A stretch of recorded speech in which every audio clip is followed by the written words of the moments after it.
Ahora bien, cuando estamos estudiando isómeros, a veces se nos dificulta identificar en qué momento tenemos realmente un isómero de la molécula o simplemente la molécula la estamos viendo desde otro ángulo, ¿sí? Porque yo puedo tener una misma molécula que está aquí y se movió, y se movió, y se movió, y se movió, y se movió, y no está cambiando de posición sus sustituyentes, solamente está moviéndose la molécula completa. Entonces eso me causa un conflicto para saber si estoy frente a un isómero o no estoy frente a un isómero. Sobre todo pasa mucho en compuestos grandes que tienen estructuras rígidas o que tienen una gran cantidad de centros quirales.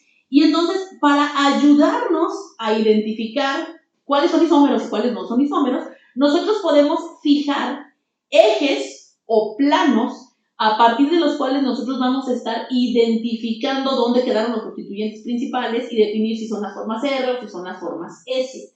A eso le llamamos, entre comillas, eje de quiralidad o plano de quiralidad. Nosotros, hagan de cuenta, como que fijamos la molécula y ya que fijamos ese eje o fijamos ese plano, analizamos de qué lado quedaron los sustituyentes, cuál es el prioritario, si tengo la conformación R o si tengo la conformación S, y ya podemos saber si estamos frente a un isómero o simplemente a una molécula que se movió. Lo voy a explicar con imágenes para que sea más entendible, ¿vale? Ahí tengo yo, por ejemplo, el etambutol.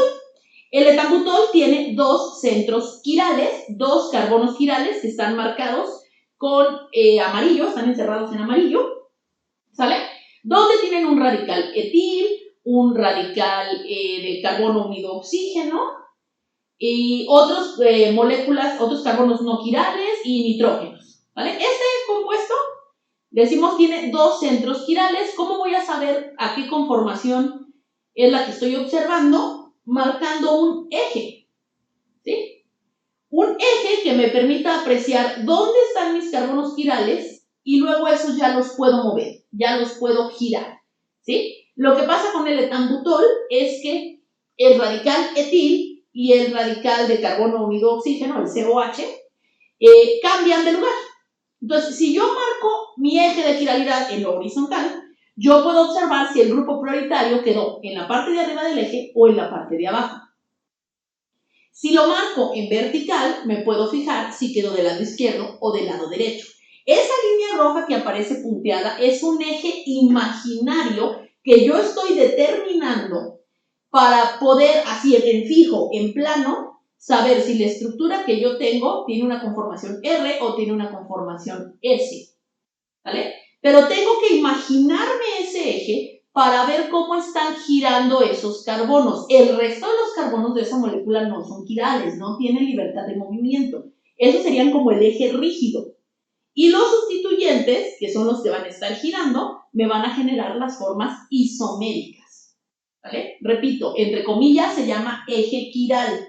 No me lo confundan con un término que se llama quiralidad axial, porque eso tiene que ver con moléculas rígidas que tienen enlaces dobles o que tienen alguna parte de la molécula plana y que entonces ya veo si están en conformación cis o en conformación trans. Eso lo van a ver cuando revisen el tema de ácidos grasos, ¿vale? No lo confundan. Esto es para compuestos con libertad de movimiento que tienen varios centros quirales y para analizar yo dónde quedó la bolita o dónde quedó lo prioritario, marco un eje y sobre ese eje me fijo la parte quiral hacia dónde está apuntando, ¿vale?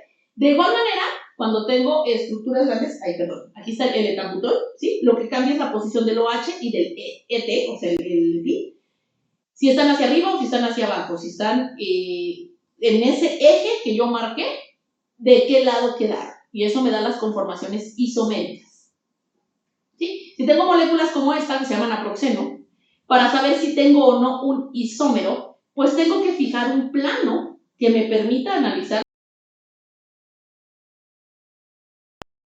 de estas imágenes que están apareciendo ahí, cuáles sí son isómeros y cuáles no son isómeros. ¿Cómo lo voy a saber? Pues defino un plano, que en este caso va a ser la parte rígida de la molécula, y observo en mi carbono quiral si la estructura prioritaria queda proyectada hacia arriba o hacia abajo de ese plano.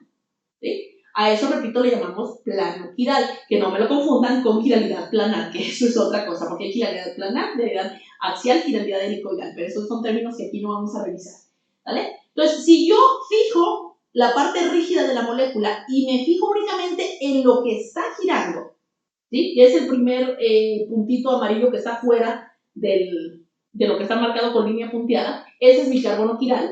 Si yo veo cómo se mueve, cómo gira, me deja proyectados hacia diferente posición los sustituyentes prioritarios de ese compuesto.